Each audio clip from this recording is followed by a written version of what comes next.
Hi, in this video, I'll be talking about how to use Google Maps and Google Earth. So here I have the resources for farmers page, and I've rated Google Maps and Google Earth a 4 and 5. These two mapping tools are very useful in looking at the landscape around your farm, and are very useful just to give you a basic background of what's around you. So this is what Google Maps looks like. It's online, and so this is your frame, and so any map will be in here. Over here is kind of a little taskbar that will show you directions and results for what you've searched for. So up here, this is the search bar, and you can just search for anything you want. I'm going to search for Richmond, Vermont, and I'm going to spell it right. And it usually anticipates what you want. So this is just a very general address, but it also works for very specific addresses and will get you pretty much anywhere. So this is what it showed me for Richmond, and it's a little zoomed out, but that's nice because we get to see everything that's around it. These tools, this will zoom in. If you click it, you'll go in closer, and this will conversely take you out and zoom out. So you can zoom out and see from very far away and more of a satellite view, or you can zoom in and get more of a bird's eye view of your destination. You can also do this using the scroll bar on your mouse. If you roll the scroll bar forward, you'll zoom in, and if you roll the scroll bar back, you'll zoom out.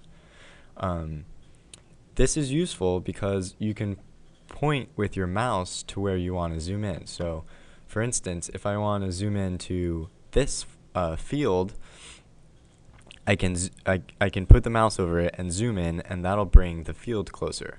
But if I wanted to, say, zoom in on this subdivision, I could zoom in on that, and that is useful because you can put your mouse wherever you want and zoom into that place. So for now, I'll just zoom into Richmond. This little thing, this little person, if you grab him and hold down the mouse button, you can put him on any of these blue lines, and this will throw you into Street View mode, where you can see what's actually on the street. And so if you can zoom in when there is a little magnifying glass with a plus sign in your circle. But if you don't want to do that, you can still zoom with your scroll bar. So you can move this little white circle anywhere you want, and if you click and drag your mouse over, it'll use that as a pivot of your perspective. So you can look at either side of the street, and you can look down if you push forward, and you can look up if you pull back. And so this is pretty cool, but it doesn't work everywhere, only where there's roads where there's a fair amount of traffic on. And so up here, we can look up or look down, and this little N points to north, and if you grab it, you can drag it and rotate it so that if you know you want to look north, you can orient it, or if you know you want to look south, orient it backwards.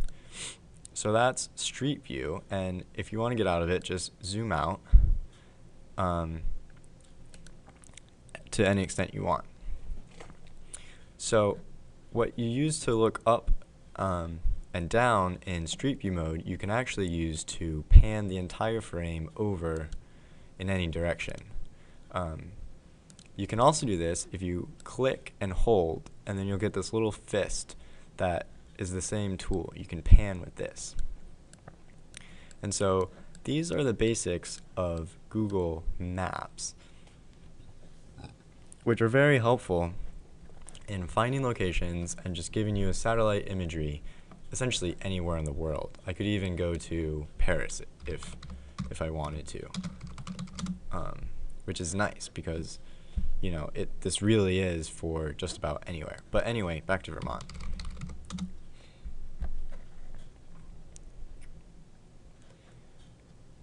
All right, so that's Google Maps.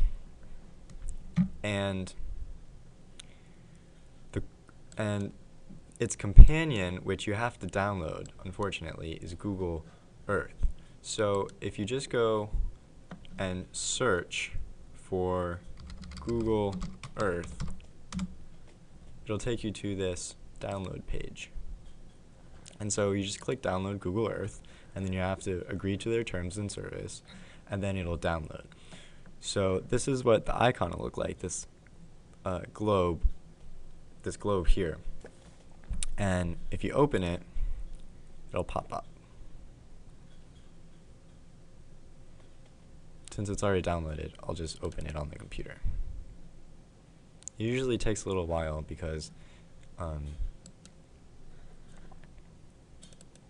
it's a big program.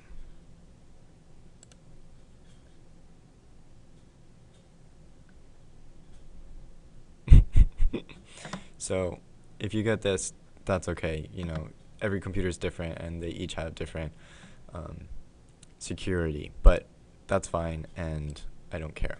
So Google Earth will pop up like this, and usually there's a tips tool that happens to pop up, and so you can, look at these tips and you can figure out all of the cool little intricacies of it. But for now, I'll just show you what essentially the same thing. It looks very similar. It has the same north and the same panning and zoom and the same search, essentially. So I'll just search Richmond, Vermont, even though I'm from Richmond, Virginia. And it'll automatically zoom in like an airplane or a spaceship. It makes you a little dizzy. Let me make it bigger. And so it's the same format where you can pan around, or you can zoom in using these, or your scroll bar, and you have the same little person, and you can drag them in the same places. And it has, ooh, I didn't want to go there. Uh-oh. Well, but the difference is that it shows a little bit of topography. It'll show the contours of a land, but it won't show what's on the land. So all of these trees look very flat, which is kind of funny looking, but you can see the hills, which is really cool. So let's get out of here and exit ground level view. And then zoom out a little bit and pan over back to Richmond.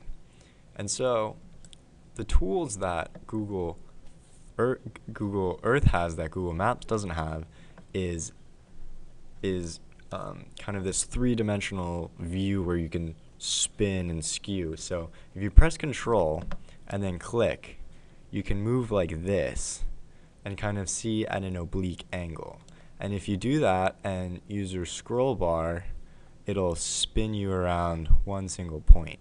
And this is cool because you can get different angles of view and kind of look down the valley here, which you can't do in Google Maps. Maybe one day. So that's really cool, and you can then zoom in at an oblique angle and see the mountains and the slopes around the land. So right here, I'll just stay in this little valley, maybe zoom out a little bit. And another really useful tool is this. If you go and see, if you look at this, it's a clock that has a green arrow going counterclockwise, and this will show historical imagery from whatever is available that Google has. So if you click it for this area, and actually this is a little better if you're not in an oblique angle and are looking down a little bit. So if you go back to this, right now I have data from 2012 back to 1999, which is pretty cool. So more than 10 years. And if you drag it back to these little lines, you can see the data historically. So that's Richmond on December 30th, 2011, and this is September 19th, 2012. And see, you can see what's changed in the town just by going back in time, which is really cool, and also will help when you're looking at the river, so you can see how the river has changed. But around here, this is the Winooski River, so it really hasn't changed very much in the last 12, 13 years.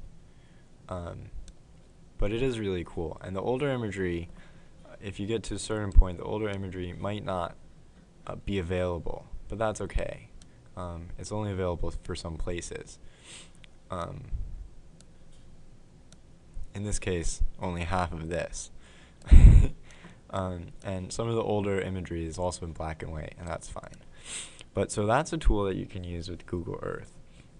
And another tool is that you can add layers yourself, and these will be KMZ or KML layers, and you can download them from online. And in the resources, there is one that has the FEMA floodplain data on it. That would be very useful to put into Google Earth. But so it comes loaded with a couple, and you can see like places and borders and photos and roads. So I can put the roads on this one. But what's still useful about it is that you can still go in at these oblique angles and see the roads in a three-dimensional view. So here, this road you can see goes up this hill and over the mountain. So those are the main differences between Google Earth and Google Maps. But for most purposes, Google Maps is fine.